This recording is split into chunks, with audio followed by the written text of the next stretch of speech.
Spoštovane, spoštovani, prav lep dober večer na Slovenski matici. O predstavitvi tretjega zvezka Ovidijevih metamorfoz, pravzaprav tretje knjige, v kateri objavljamo prevod 7. in 9. Ovidijeve knjige Metamorfoz. Prav lepo pozdravljam v naši sredini gospo magistro Barbaro Šegočeh. Brez magistra, čisto varna Barbara. Barbaro Šegočeh, prevajalko Ovidijevih metamorfoz, ki jo zagotovo vsi že poznate. Se je prevedla tudi že prvo in drugo knjigo, in profesorja dr. Marka Marinčiča, ki je strokovno pregledal opombe in prebral, seveda z velikim veseljem, sem prepričana, tudi prevod tega dela. Morda za začetek kratek historiat prevajanja metamorfoz. Kot veste, je s prevodom prevod začela izdajati založba Modrijan, ki je danes žal ni več. Tako je leta 2013 izšla prva knjiga in po ukinitvi založbe Modrijan je Slovenska matica prevzela nadaljevanje prevoda. Takrat smo pridobili tudi vse pravice za enako opremljenost knjige, ki je bila imenitna že v prvi izdaji, in se seveda s prevajalko dogovorili, da bom svoje res težaško prevajalsko delo opravljala naprej.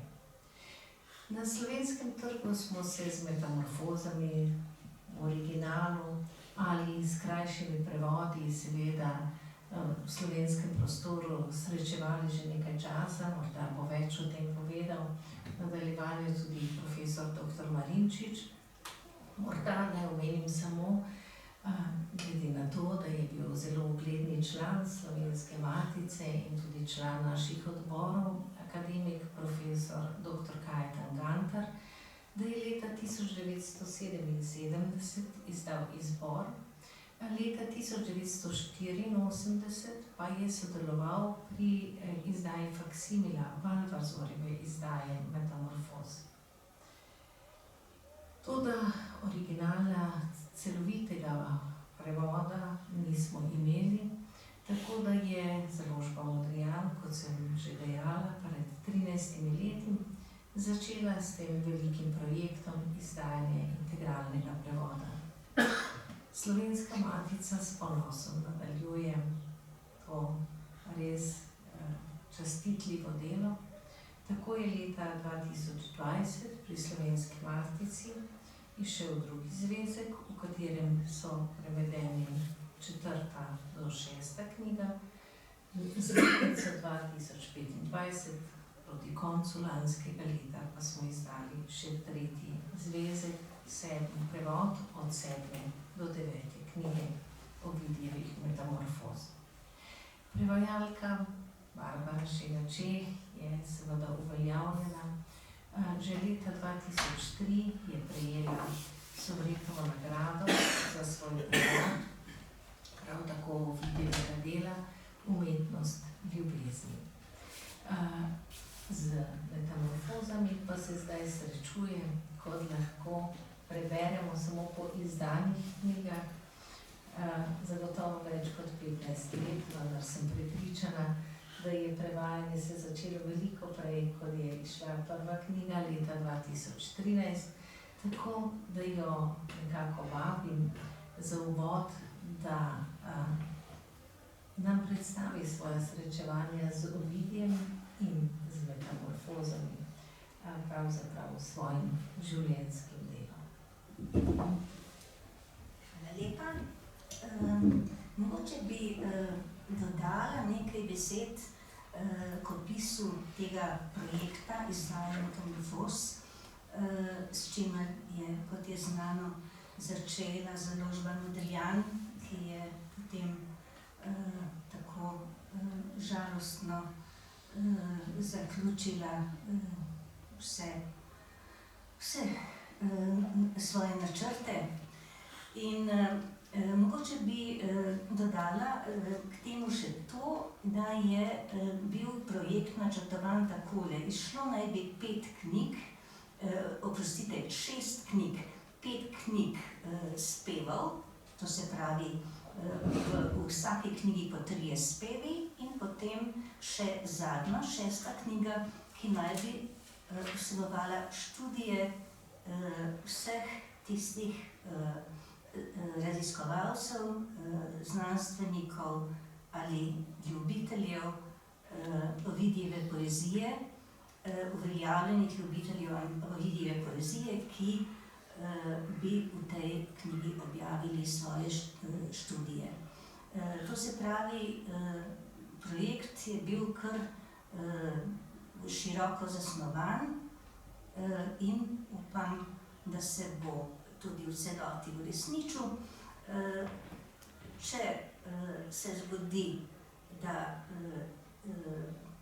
jaz ne bi mogla prevesti vseh 5 knjig, me to prav nič ne skrbi, kajti na oddelku za klasično filologijo je toliko nadarjenih mladih študioznih ljudi, ki se tudi že ukvarjajo s prevajanjem, nekateri so tudi študij že končali, že objavljajo, so tudi že uveljavljeni, tako da v vsakem primeru upam vsaj, bo projekt tudi zaključen. Mogoče nekaj besed še o tem, kako sem se pravzaprav tega lotila, ne. To me prijatelji večkrat vprašajo, češ, kako si sploh lahko naprtila eno tako ogromno delo. Moram reči, da res se mi je najprej zdelo, da mogoče, da sem malo preveč megalomansko se obnašala, ko sem se tega lotila. Ampak moj pokojni oče je vedno rekel, kdor je rekel A, mora reči tudi Ž.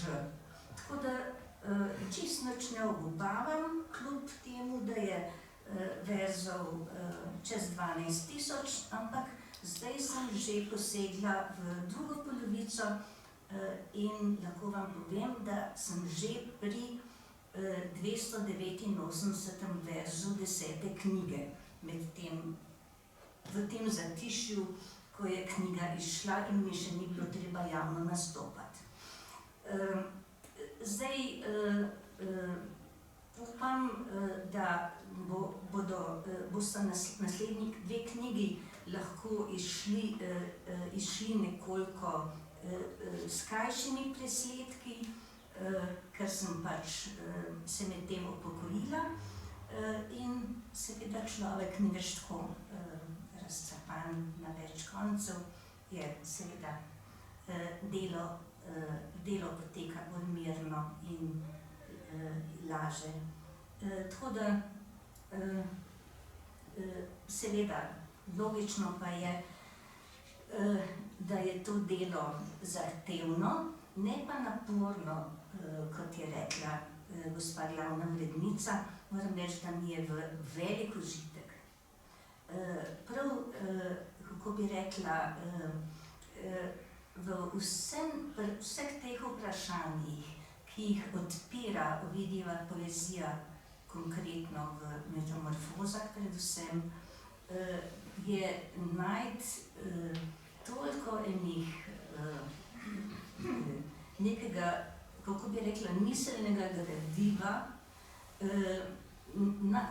večdimenzionalnega, ki izpolnjuje tudi prevajalca.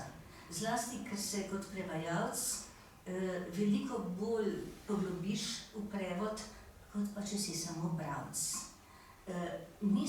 Seveda ne govorim o bralcih nasploh, ampak velikokrat smo bralci nekoliko površni, ne?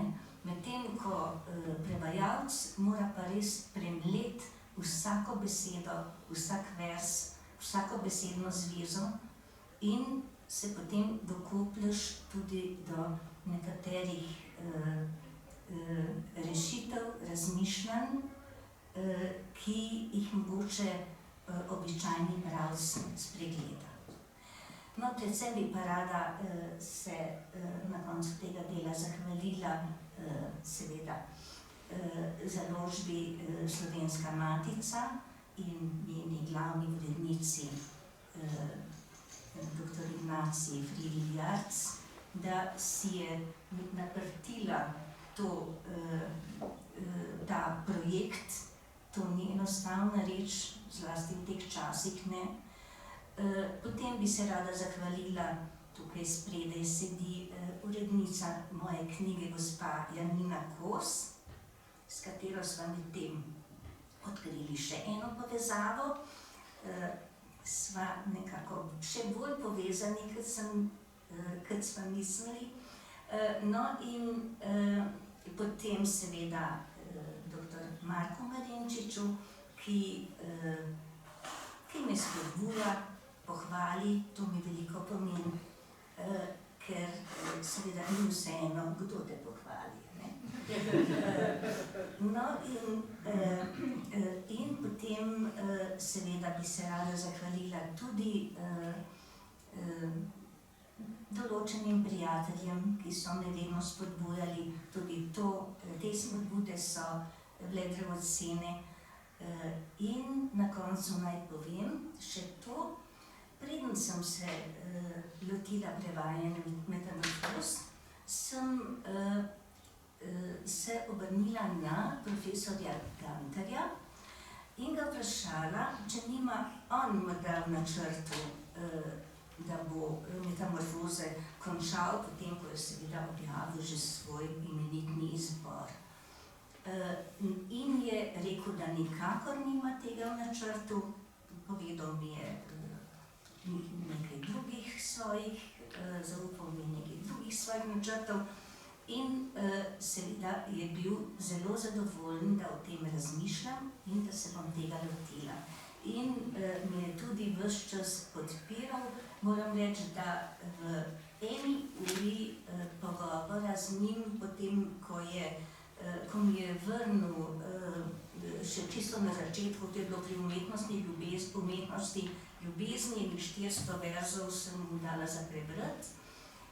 In v tisti uri, ko je on komentiral ta moj prevod, seveda vse vestno zapisal zraven, sem se naučila več kot v 4 letih študija. Najlepša hvala. Ja, nekajkrat je bil omenjen akademik profesor dr. Kajetan Gantar, pa morda vprašanje, gotovo ste si pomagali pri pripravi tega prevoda z njegovim izborom iz leta 1977, kje so bile te razlike, kako ste se upirali? Tukaj pa moram reči, da sem se temu zelo izogibala. Nisem sploh, najprej sem prevedla sama in samo, če sem naletela na kakšno tako res zapleteno mesto, kjer mi pomen, torej smisel ni bil povsem jasen, takrat sem potem pozneje šla pokukati v Ovidijeve Metamorfoze, sploh jih pa ne uporabljam sproti. Torej, sveda, itak gre samo za izbor, to se pravi v določenih, pri večjem delu teksta pač te opore nimam, ampak vsakršni opori se izogibam, da mi ne bi sugerirala nekih rešitev, ki niso moje lastne. Vendarle je profesor Gantar tudi pri prvem zvezku še pomagal. To pa seveda imam vse shranjeno na njegovo željo, prav izrecno njegovo željo, ker jaz ga nisem hotela nadlegovati, sem mu morala vse pošiljati sproti po delih in imam seveda shranjeno to z njegovimi marginalijami in res več stvari mi je takrat imenitno svetoval ali pa recimo bi jo posebej opozorila na to profesorjevo obzirnost. On je samo predlagal, on ni nikoli uveljavljal neke svoje rešitve ali pa, da bi rekel, to pa ni čisto tako ali pa jaz bi pa čisto drugače naredil. Ne, on je pohvalil, spodbujal in na najljubeznivejši možni način predlagal neko rešitev, ki bi se morda njemu zdela bolj smiselna. Občudovanja vreden človek. Ja, zares vsi imamo takšno izkušnjo z njima, ne, profesor dr. Marko Marinčič. Morda postavimo Ovidijeve metamorfoze v seveda časovni in prostorski kontekst časa, v katerem so nastajale, hkrati pa seveda, kaj pomeni za narod imeti integralni prevod v svojem lastnem jeziku.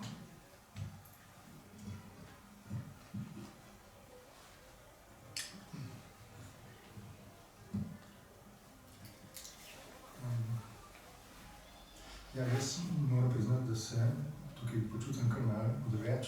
Tamle je moje ime v kolofonu, pa je to mogoče skoraj ena usluga, ki mi jo je naredila Slovenska malica, ker sem smel biti med prvimi bralci, pa sem za nagrado še omenjen.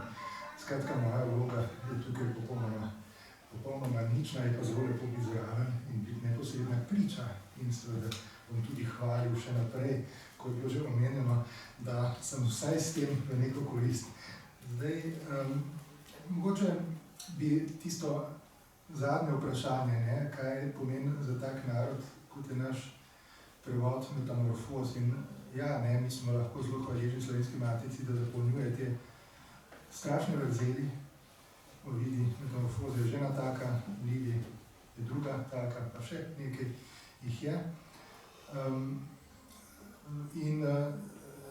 Omenjen je bil izbor pokojnega profesora Gantarja, ki seveda je en njegovih zelo fantastičnih pesniških prevodov. Narobe, da o tem govorimo, bom pojasnil v nadaljevanju, zakaj zdaj hvalim tisti drugi prevod, ker bom potem prešel k temu.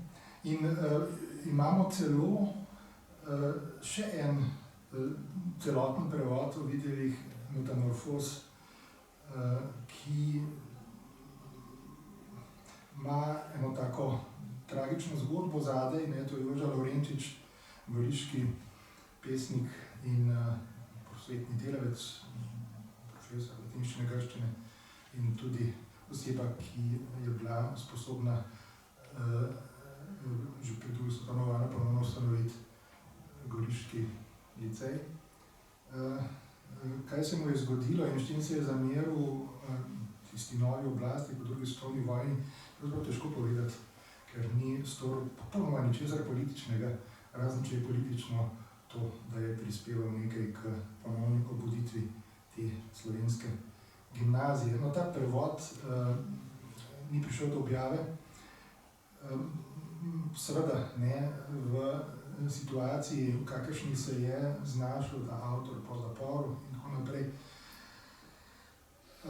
Ga je doletelo tudi to, da so ga njegovi politični sopotniki katoliški pustili na cedilu in dejansko se njegovo življenje končalo zelo kratek čas po tistem, ko je izvedel, da mu ne bo dovoljena niti objava. Zakaj o tem govorim? Tisti prevod ni fantastičen, je zelo berljiv, je prevod celote, ampak meni se zdi, da ravno za tak majhen narod, za tak majhen jezik je pomembno, da ima več prevodov takih klasikov, kot je Ovidij. Ker se nekako ta izkušnja pravzaprav pri bralcu, ki ima to veliko smolo, da ne more brati v latinščini, nekako dopolnjujejo v neko celoto. Isto velja za Platona, isto velja za še kakšnega drugega avtorja svetovne literature. Ampak tisto pomembno dejanje, ne, ki ga je profesor Gantar opravil, je povezano tudi z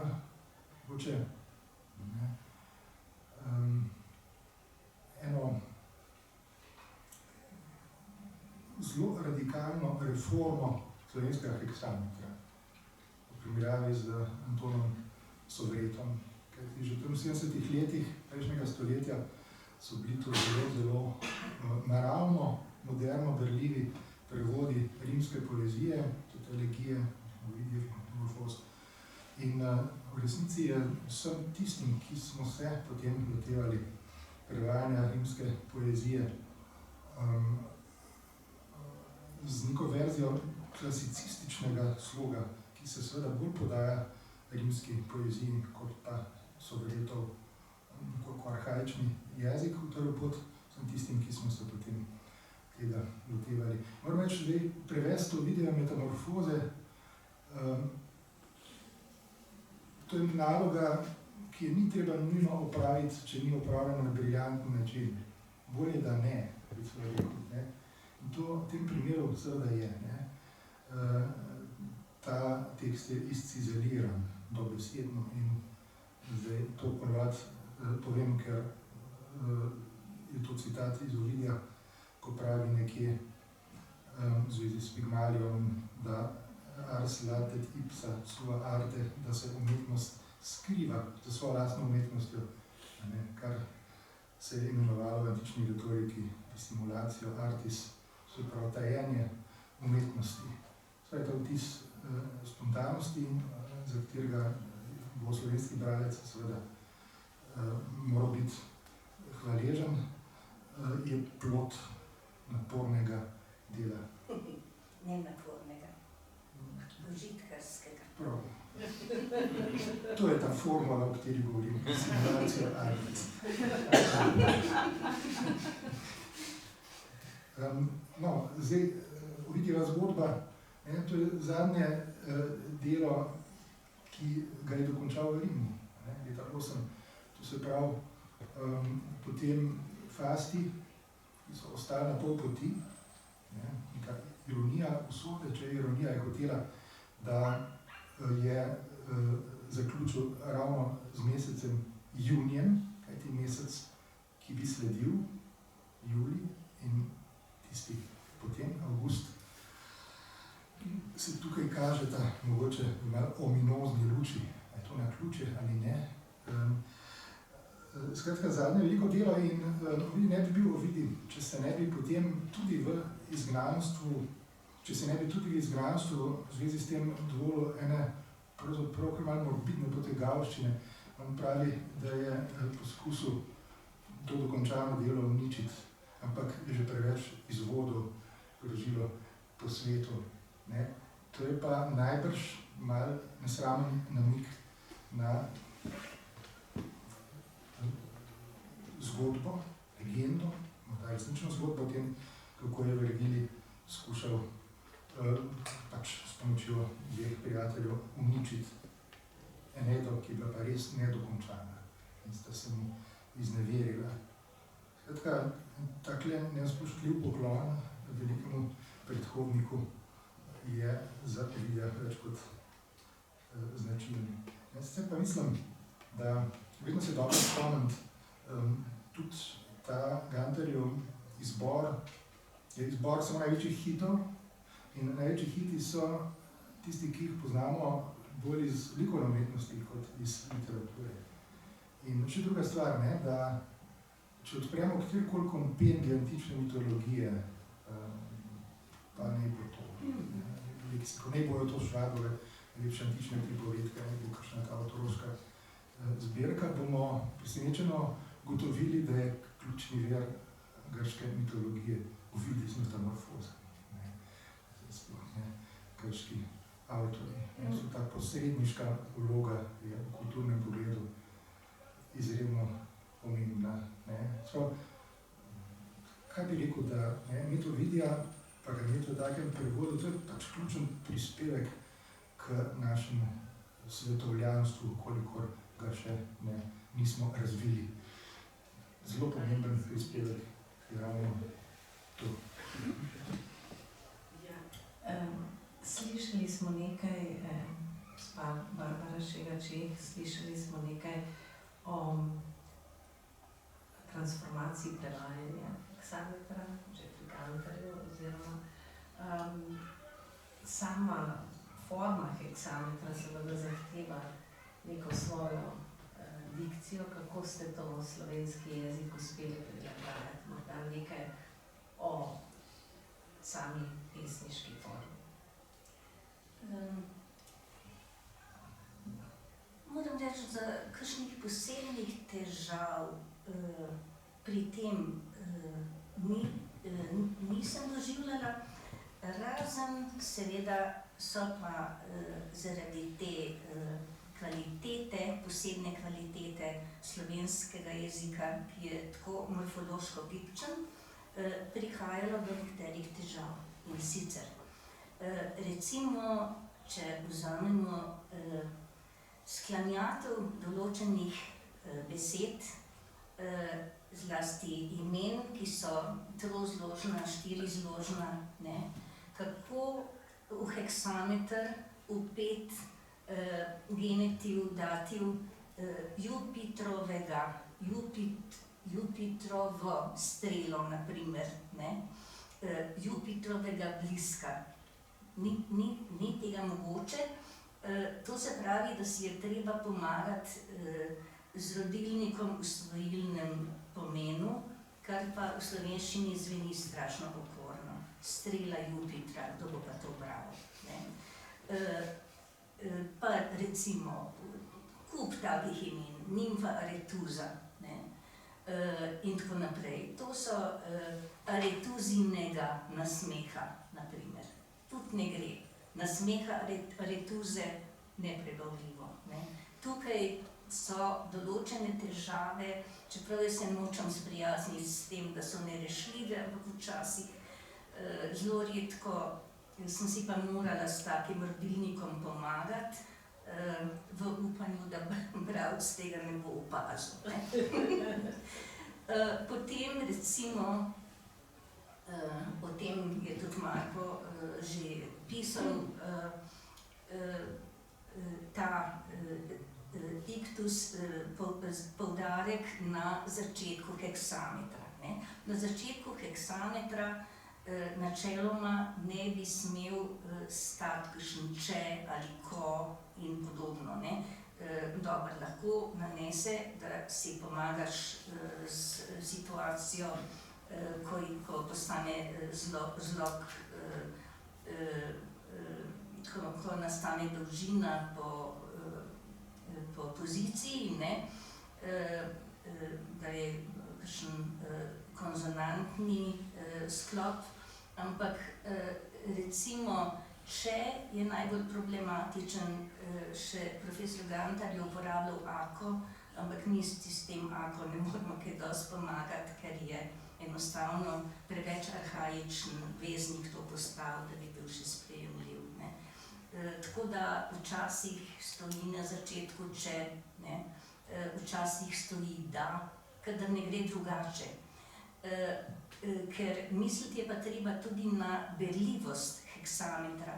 Če bi jaz razdelila odvisnik, ga razbila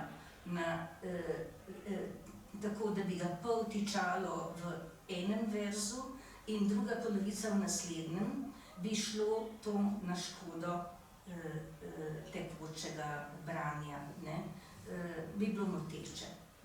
Tako da spet sama sebi zanižim na eno oko in dam tisti če ali da na začetek.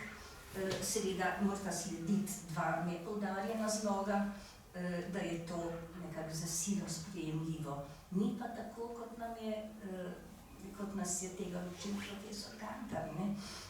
Tako da na nek način se počutim tako, da ga malo izneverjam, ampak časi se spreminjajo.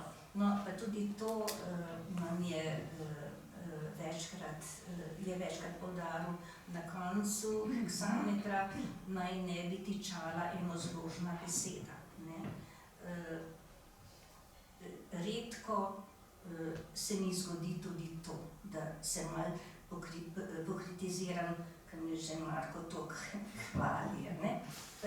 Drugače sem se pa seveda trudila, da je tega čim manj in da so take drobne kršitve res čim manj opazne. No pa za pokušino prisluhnimo morda prvemu odlomku izbranemu, kako verzi v resnici zvenijo.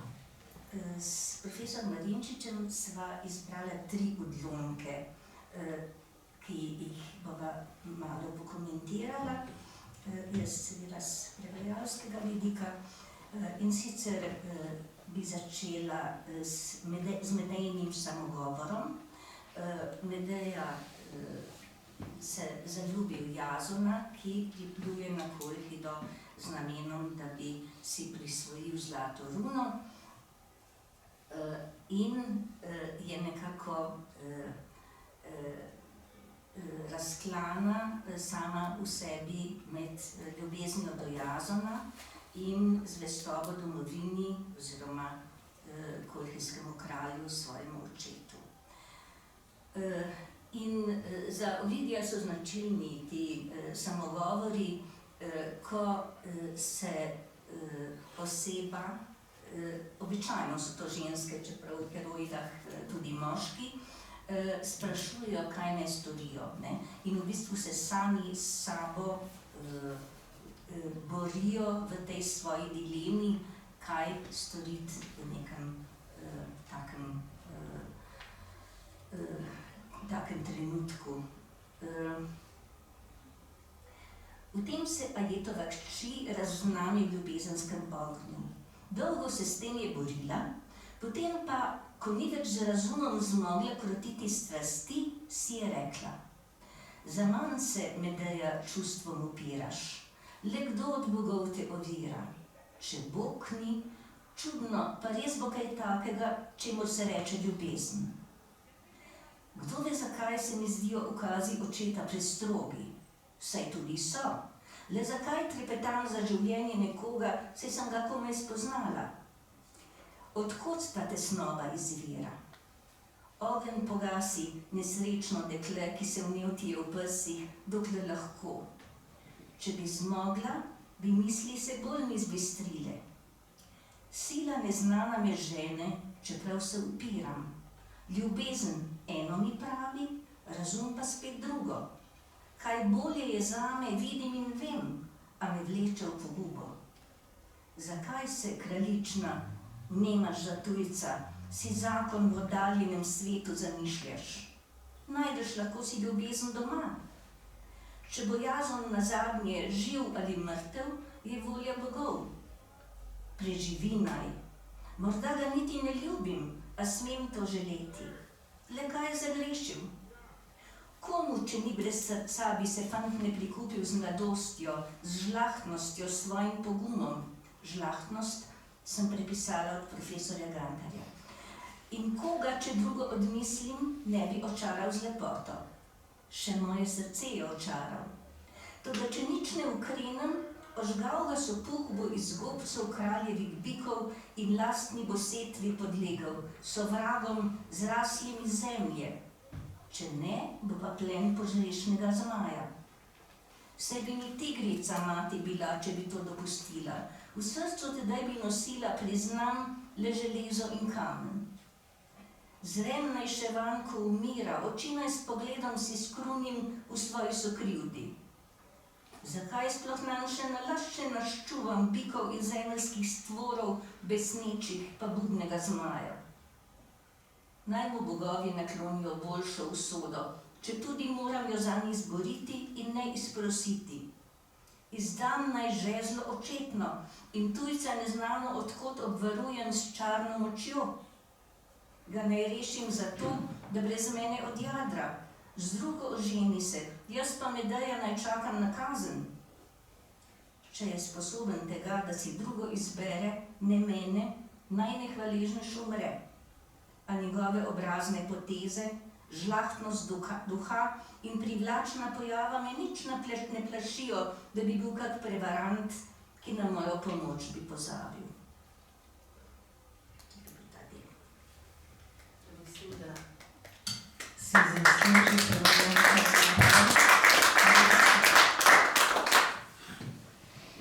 izrazito opisan notranji boj, monolog. Pravzaprav smo odkrili prvo veliko zgodbo, ki je zajeta v tej izdaji oziroma v tej knjigi Metamorfoz. Kaj vse še metamorfoze od 7. do 9. knjige, katere zgodbe še prinašajo?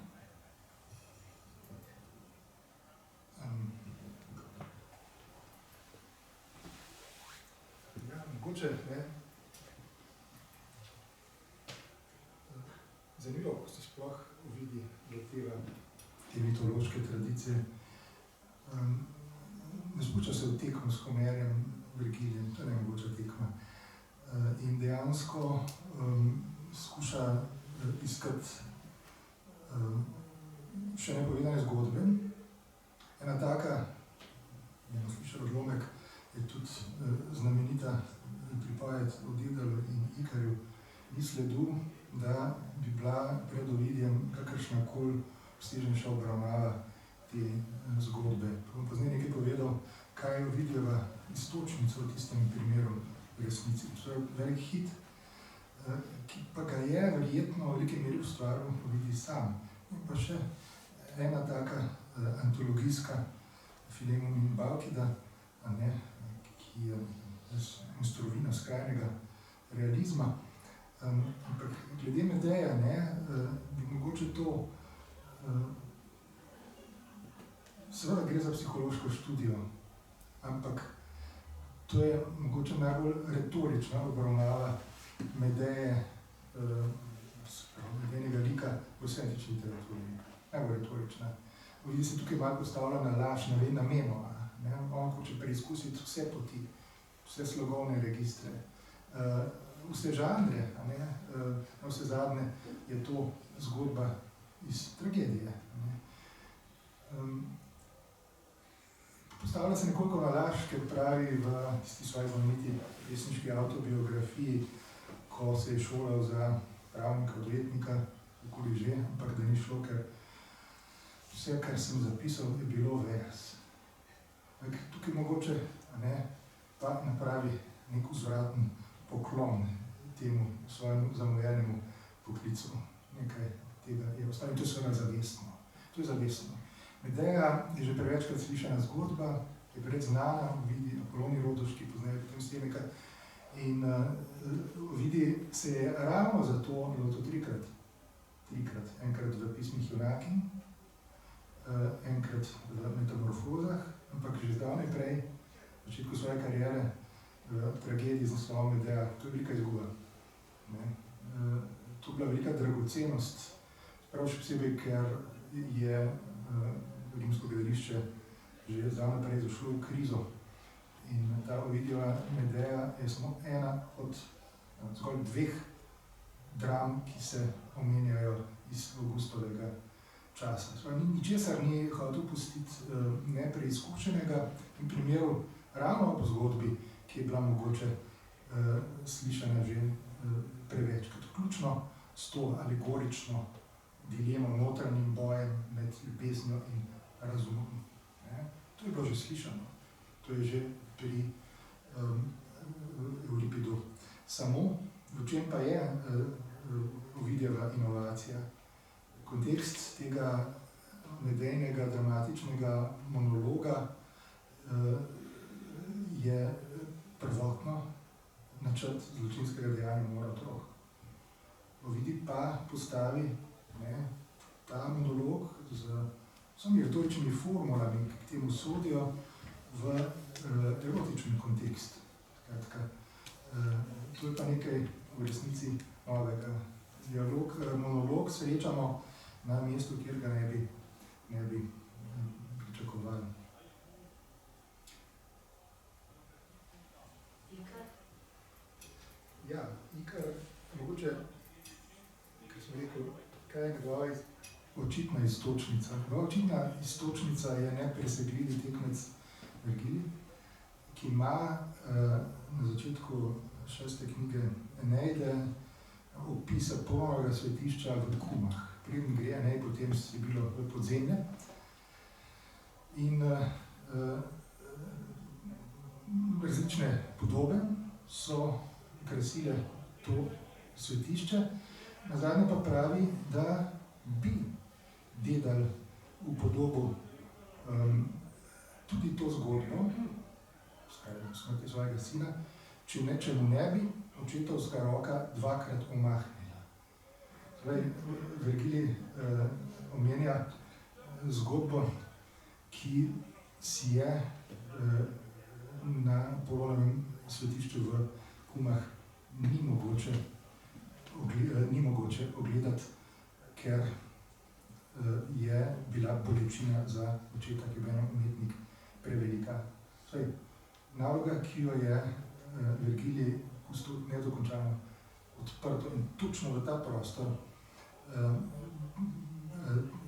vstopil Ovidij z pripovedjo, ki pa je enkrat za spremembo precej čustvena, precej emocionalna, se pravi, mogoče nam je Medejin monolog včasih učinkoval kar malo hladno. Tukaj pa enkrat za spremembo nekaj tistega patosa, ki je sicer za Vergilija bolj značilen kot za Ovidija samega. To je nekaj vrste posreden poklon predhodniku. Pa morda zdaj prisluhnemo najprej odlomku o Dedalu in Ikaru in začutimo tudi to bolečino.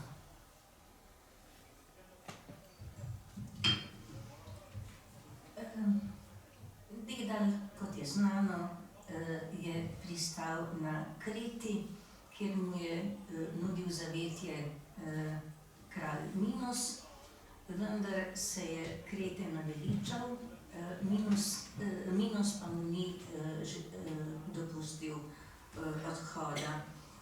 In tako si je izmislil neko posebno rešitev in pravi Ovidij takole. Dedal medtem zasovražil je dolgo izgnanstvo na Kreti. Že hrepenenje po rojstni deželi hudo ga načenja, vendar obdan je od morja. Naj pot mi po kopnem in vodi Minos zapira, si reče. Ušel bom po nebu odprtem, tudi če vse si prisvaja, ozračja ga nima v oblasti. S temi besedami že posveti se neznanim veščinam. Novo naravo izumlja, ko zlaga peresa po vrsti vse od najmanjšega, temu pa daljša in daljša sledijo, kot na pobočju bi rasla. Pastirska piščal se enako včasih sestavlja iz cevk zatovrstnih različne dolžine. Z vrvico zdaj jih poveže na sredi in spodaj jih zlepi z voskom, nato jih tako uravnano še rahlo upogne, da bi bila bolj ptičjim podobna. Fantiček še, Ikar, stal je ob njem in je, ne da bi slutil svojo pogubo, lic razžarjenih, zdaj perje lovil, ki ga nosil je vetrič, zdaj spet s palcem je gnetel zmehčani rumenkasti vosk. Z igro tako je oviral očetovo mojstrsko delo. Zadnjič z roko izumitelj pogladil je novo stvaritev, svoje telo pa zatem uravnal je na dvojnih perutih. V zraku z zamahi razgibanem že je ujel ravnotežje. Sina je tudi podučil, le drži se zmeraj sredine, Ikar, svarim te. Če s krili spustiš se prenizko, jih voda s težo poji, če letiš previsoko, zažge jih vročina. Leti le vmes med soncem in morjem, ne boli v volarja, niti v medveda ne vgoli Orionov meč, ukazujem. Sledi mi, kamor te vodim. Pravila letenja mu hkrati vsa razloži, pričvrsti mu krilate novosti na rame.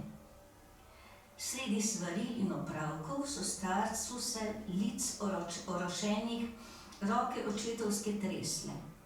Ko sina obsuje s poljubi, kar se ne bo več zgodilo, se dvignil je kvišku na krilih. Spredaj leti in boji se za spremstvo, kot ptica, ki pravkar zavod šibak je z visokega gnezda v zrak popeljala.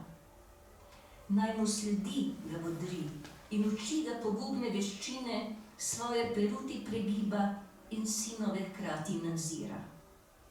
Spodaj morda je kak ribič ribaril zgibljivo trstiko ali ob palici stal je pastir ali kmet ob oralu. Kdor ju je videl, osuplo verjel je, da gre za bogova. Rezati zrak je le v njihovi moči. In že sta na levi samo s Junonim pustila, zatem pa še Delos in Paros, desno le Bint je za njima ostal, medovita Kalimna, kar je fantič, ki začel je uživati v drznem letenju, stran od vodnika zavil. V hrepenenju po širnem nebesju uspel se je više. V bližini žgočega sonca se kmalu vosek dišeči zmehča, ki peresa spaja med sabo. Že se je vosek stopil. Fant maha z rokami brez perja, krila pogreša, saj zraka brez njih ne zmore zajeti. Kliče še vedno očeta, ko vdre skozi usta mu voda sinjega morja. To morje po njem se odtlej imenuje. Oče nesrečniki, oče ni več, pa ga klical je Ikar, Ikar, le kje si? V kateri deželi naj zdaj te poiščem? Ikar, je kričal, tedaj pa je perje zagledal valovju. Svoje veščine preklel je in grob je za truplo izkopal. Otok dobil je ime po fantiču, ki v grobu počiva.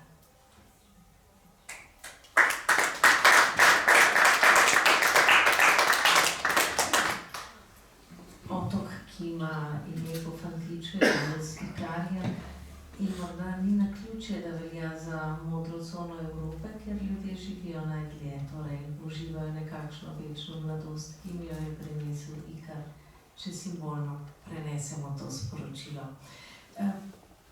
Morda tu seveda ne gre za tako tipično metamorfozo, pa vendarle je večina zgodb osnovana na tem, da se človek spremeni v neko drugo formo, živo formo, rastlino, žival. Zakaj ta princip metamorfoz? Je imelo to tudi kakšne drugačne konotacije? Zakaj je bila ta forma tako zelo Ovidiju tako zelo ljuba in dragocena?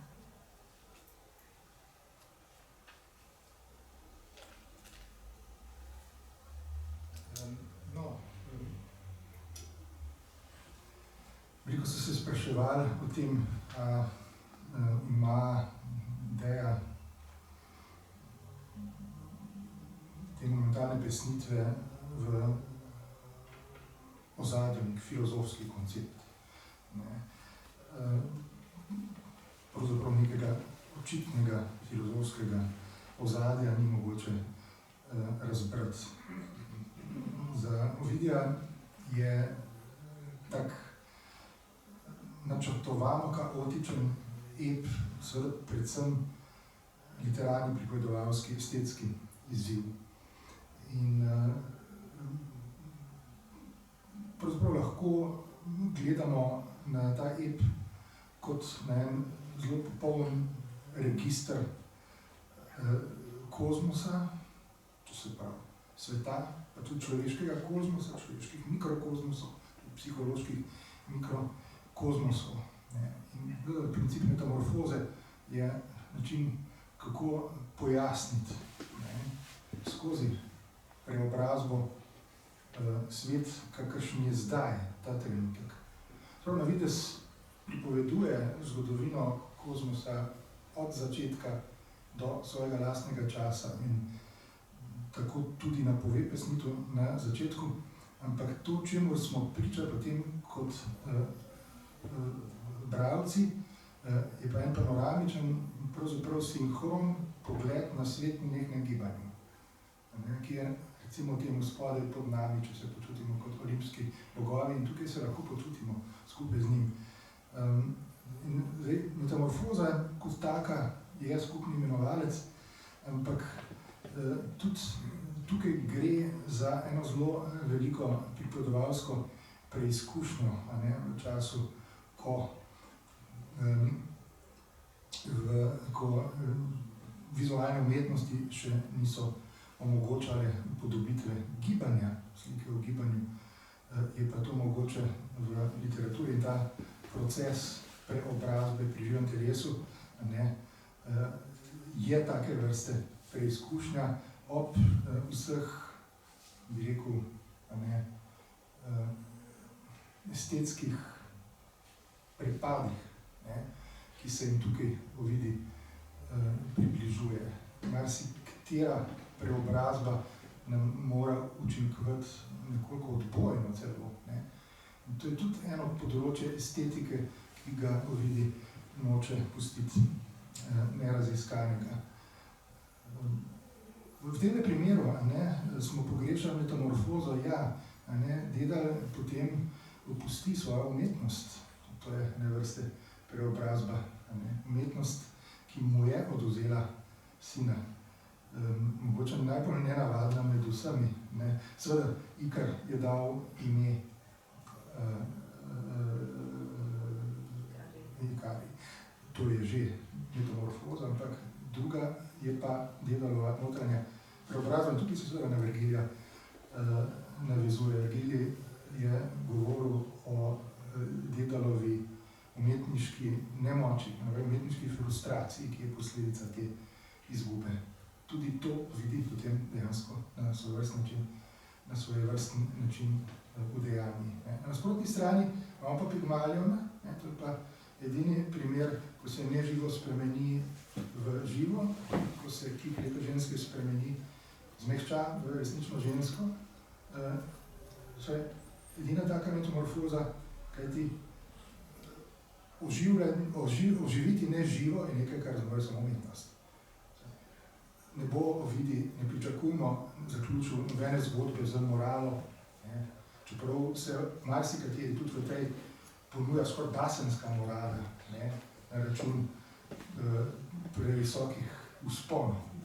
Ampak, kot rečeno, Ovidi ne bi bil Ovidi, če bi si dovolil tak cenjen komentar. Ne. Nekaj več od tega je. Ne. Govori o mejah umetnosti, na vse zadnje. In to je na njegov lastni račun, med drugim, ker bolj samozavestnega pesnika kot Ovidi antični svet ne pozna. Ne. Kljub temu pa več čas govori točno o tem, ne, o mejah, ki so postavljene umetniku kot smrtnemu bitju. Ja, gospa Barbara Šega-Čeh, tudi sami ste izkušali te preobrazbe narave, ko ste prevajali Mirmidonce, so mimo vas korakale mravlje. Tako da to gibanje in lahko zremo vsak trenutek, pa ga ne razumemo, bi rekli. Ja, to je res neverjeten dogodek in sicer se mi je zgodilo, večina teh mojih prevodov je nastala v Zgornjem Posočju. Zato mi je Ovidi med drugim tudi zelo blizu, ker zelo občuteno opisuje naravo in to neprestano na vsakih nekaj strani naletimo na drugačen opis, zelo živ, zelo plastičen, ki človeka pritegne, ne. Moram reči, da ko sem na primer prevajala še prejšnje knjige, recimo Aktajona, ko zagleda golo Diano pred neko kotlino, jaz sem si kar predstavljala mlinarcev v Trenti, ne. In bi rekla, da je mogoče mi zato tudi lažje prevajati, ker si kar predstavljam, Tolmun, tako da ko se sprehajam ob Soči, se kar sprašujem, kdaj se bo kakšna nimfa prikazala. Ker so določeni taki skrivni kotički, ki te očarajo. No, ampak kako je bilo s temi mravljami, to sem Ignaciji prepovedovala, enkrat poleti, ne, zagledam, berem zunaj in zagledam kolono mravelj, ne. Gre seveda, to je povezano s to metamorfozo, o Mirmidoncih, ko se po strašni kugi, ki je prizadela otok Aegino, zgodi prebivalstvo tako rekoč pomre, ne? Vladar ostane brez podanikov in prosi Jupitra, če bi lahko mu to ljudstvo nadomestil. Kar Jupiter tudi stori, seveda. In sicer to ljudstvo nastane iz mravelj, ki ga to kolono mravelj zagleda vladar, kako pleza po drevesu. No, mimo mene je šla kolona mravelj vsaj 7 metrov dolga, pa je 2 decimetra široka, in vsaka je nosila svojo bubo. In ne vem, kaj mi je bilo, da jaz tega nisem, tako me je pretresel, tako se me je dotaknil, da tega nisem slikala. Tako da zdaj, ali mi verjamete ali ne, ampak resnično se je to zgodilo, mogoče se bo še kdaj, pa bom takrat prišla na to idejo, da tudi poslikam, ampak zanimivo je bilo, ne, ravno takrat jaz sem sicer takrat že končevala prevod, ne, sem z Mirmidonci že opravila, ampak to, kako so te mravlje, odkot so se pojavile in zakaj, ne, to je seveda skrivnost, ne. Omenjena bila kuga na Aegini, to je najbolj zadnji odlomek, ki bi ga želeli predstaviti še tukaj.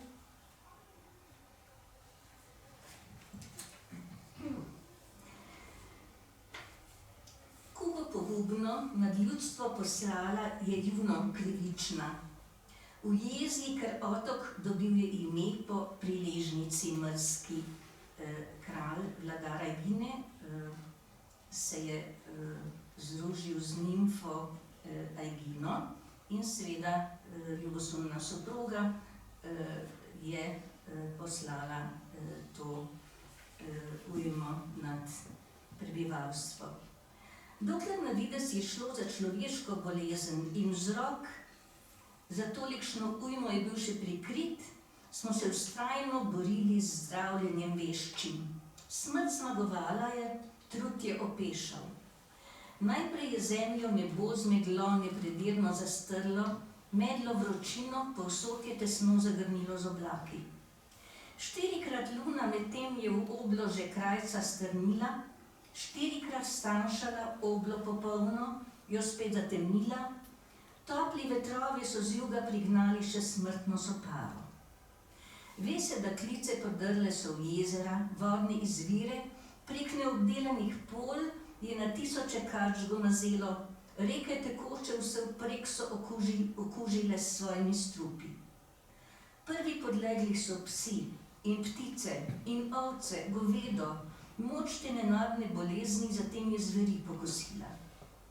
Čudi orač se nesrečni, ko bikasta sita med delom klecneta k tlom in nemočno se zgrudita kar sredi brazde.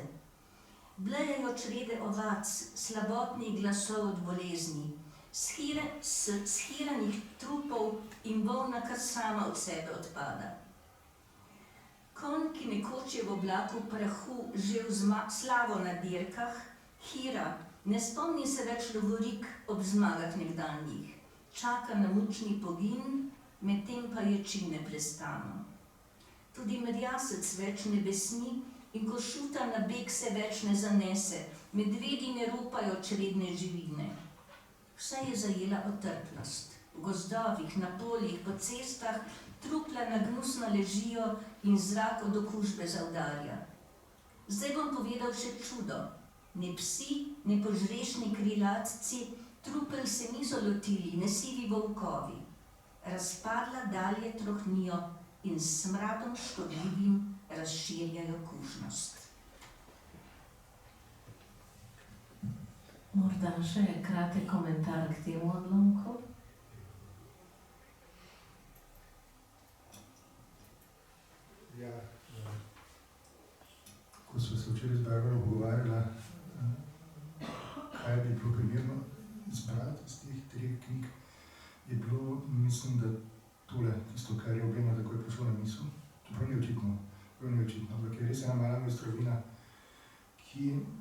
ne služi ničemu drugemu kot samo temu. Skratka, mogoče v svetovni literaturi so Ovidijeve metamorfoze prvo tako delo, ki nima nobenega sekundarnega namena, poleg tega osnovnega pripovedovati zgodbe. Ker grška mitologija, sploh pa večina zgodb, ki so vključene v to delo za Rimljane, ni več v tem smislu religiozna tvarina, kot je bila za Grke, sploh v zgodnjem obdobju. Ne? Ali ta mitologija je pripovedna snov, v bistvu enakovredna temu, kar danes razumemo kot fikcijo. Neka konvencionalna, tradicionalna snov, ki so se je pač v antiki, tudi v gledališču, zaradi konvencije, zaradi tradicije držali, ampak vsaj pri Ovidiju metamorfoza že odlepljena od vsega ostalega. To se je predvsem čisto literarna, pripovedna preizkušnja in morda nič drugega kot to. Nič drugega kot to. Tale opis je po mojem krasen primer točno tega. Opis kuge. Tudi tukaj Ovidij ni in ne želi biti posebej izviren. Vsaj dva velika opisa kuge sta bila v rimski poeziji že pred njim. Lucreci konča svojo pesnitev, to končano, svoje besedilo, kot ga imamo, se konča z opisom kuge v Atenah. In Vergilijev v Georgikah, kuga v Noriku, to se pravi tukaj nekje blizu naših krajev, morda celo dejansko, nekje na Štajerskem. To sta dva taka velika opisa kuge, s katerima Ovidij v velikem slogu tekmuje in mogoče zmaga. Zdaj smo poslušali kar nekaj besed o pesnikovi virtuoznosti, izjemnosti, njegovi izjemni ustvarjalni moči. Prav je, da pokažemo tudi ustvarjalno moč prevoda. Vas, gospa Barbara Šegačeh, morda za zaključek zanimiva primerjava, kaj zmore človek in kaj stroj. Ja, to mi je prišlo na misel, da bi primerjala oziroma naredila preizkus, kaj zmore umetna inteligenca, ko se spopade z Ovidijem. Ker me je seveda zaintrigiralo, ali zmore več kot jaz ali ne. No, pa boste sami presodili. Bom naprej, mogoče bi gospe urednici še to povedala, ko je omenila virtuozni prevod, tu in tam bi se dalo še kaj izboljšati. In če bi jaz imela še 2 leti časa, bi bil prevod boljši, ampak se bojim, da gospa Ignacija s tem ne bi bila preveč zadovoljna.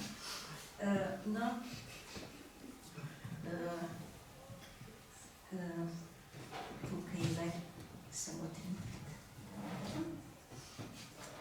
Gre za en čisto kratek odlomek. Gre za Erizichtona, nekega zlobnega vladarja, ki je bil skrajno nespoštljiv do bogov, je izkazoval svojo impietas, ta termin se pogosto uporablja. To se pravi,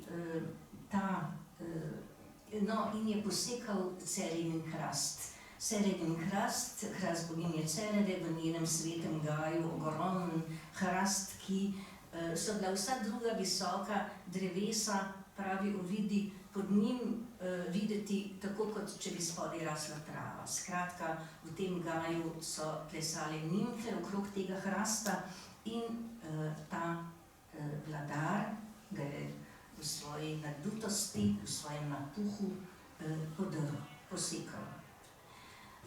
Za kazen ga je boginja, tudi na prošnjo svojih nimf,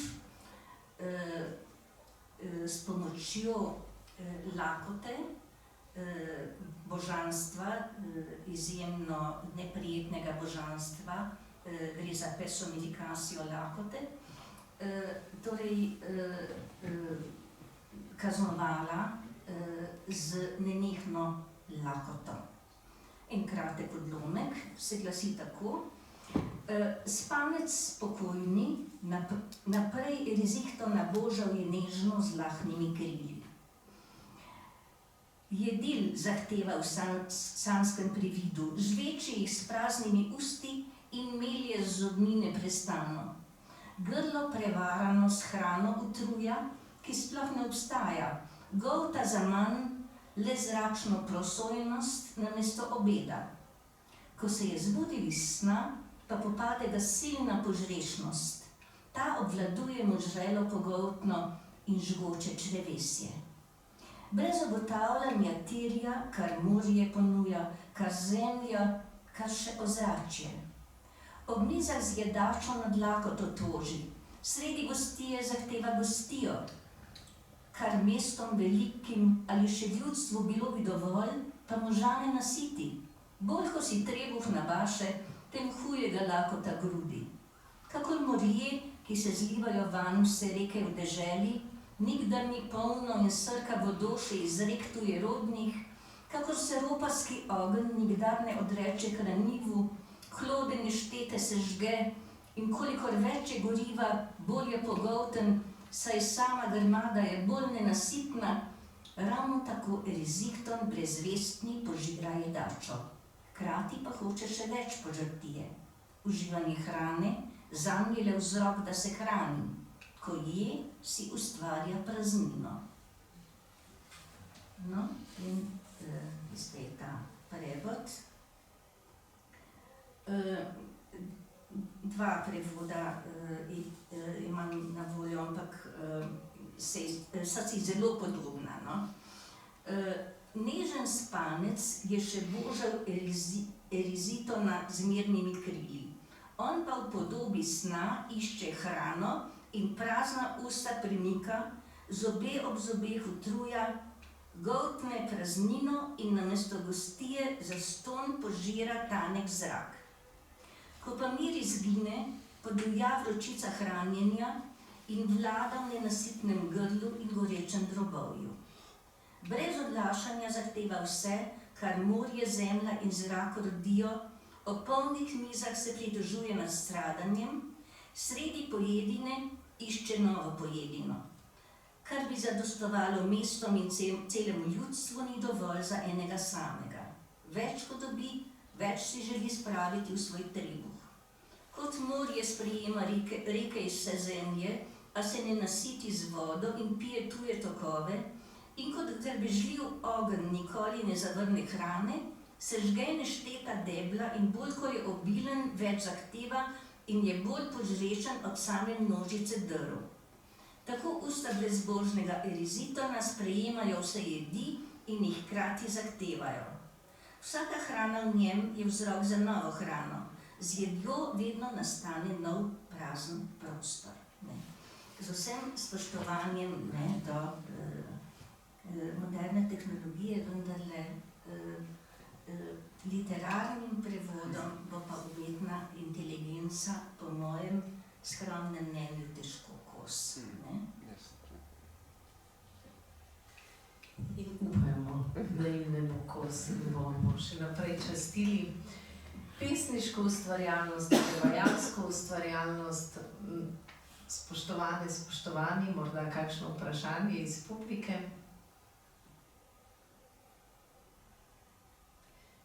Če ni vprašanj, verjamem, da boste pohiteli domov, brati ta imenitni prevod in Ovidijeve metamorfoze. Knjiga je seveda tudi na voljo za nakup tukaj po znižani ceni. Obenem dovolite, da se še v imenu Slovenske matice zahvalim res skrbni, natančni urednici, gospe Anini Kos, in jo že zdaj vabim, da bo seveda urejala tudi prihodnje zvezke, ki bodo sledili. Zahvalim se seveda današnjima gostoma, profesorju dr. Marku Marinčiču, predvsem pa tako za imenitni prevod kot za današnjo zelo prijetno predstavitev gospe Barbari Šega-Čeh. Zdaj pa jo moramo čim prej spustiti, da gre prevajati naprej, ker urednica že čaka na nove prevode, kot smo lahko slišali. Hvala vsem, da ste bili z nami, in hvala tudi Javni agenciji za knjigo Republike Slovenije, ki je podprla izid te knjige.